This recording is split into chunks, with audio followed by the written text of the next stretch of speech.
ಒಂದು ವಿಶಿಷ್ಟ ಸನ್ನಿವೇಶದಲ್ಲಿ ನನ್ನನ್ನು ಕರ್ನಾಟಕದ ಸರ್ಕಾರದ ಮೂಲಕ ಆಹ್ವಾನ ಮಾಡಿ ತಾಯಿ ಚಾಮುಂಡಿ ಕರೆಸ್ಕೊಳ್ತಾ ಇದ್ದಾಳೆ ಅಂತ ಹೇಳಿದೆ.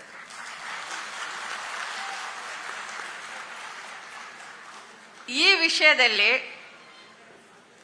ಬೇಕಾದಷ್ಟು ಏರುಪೇರುಗಳು, ಬೇಕಾದಷ್ಟು ಎಲ್ಲ ರೀತಿಯ ಒಂದು ಚಾರಿತ್ರಿಕ ಸನ್ನಿವೇಶಗಳು ಉತ್ಪನ್ನ ಆದರೂ ಕೂಡ ತಾಯಿ ಚಾಮುಂಡಿ ನನ್ನನ್ನು ಕರ್ಸ್ಕೊಂಡಿದ್ದಾಳೆ.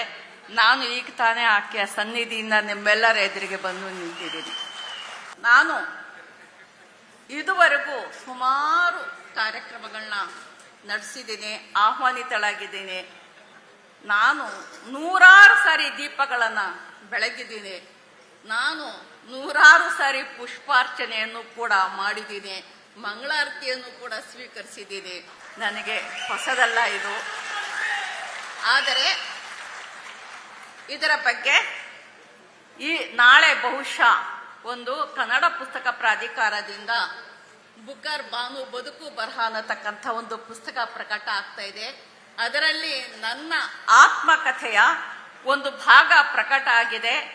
ನನ್ನ ಮತ್ತು ಈ ಹಿಂದೂ ಧರ್ಮದ ಸಂಬಂಧ ಬಾಂಧವ್ಯ ಹೇಗೆ ಇದೆ ಅನ್ನೋದ್ರ ಬಗ್ಗೆ ಅದನ್ನು ನನ್ನ ಆತ್ಮಕಥೆಯಲ್ಲಿ ಬರೆದಿದ್ದೀನಿ. ಅದು ನಾಳೆ ಪ್ರಕಟ ಆಗ್ತಾ ಇದೆ. ಸಾಧ್ಯವಾದರೆ ಅದನ್ನು ದಯವಿಟ್ಟು ನೀವುಗಳು ನೋಡಿ ಅಂತ ಹೇಳಿ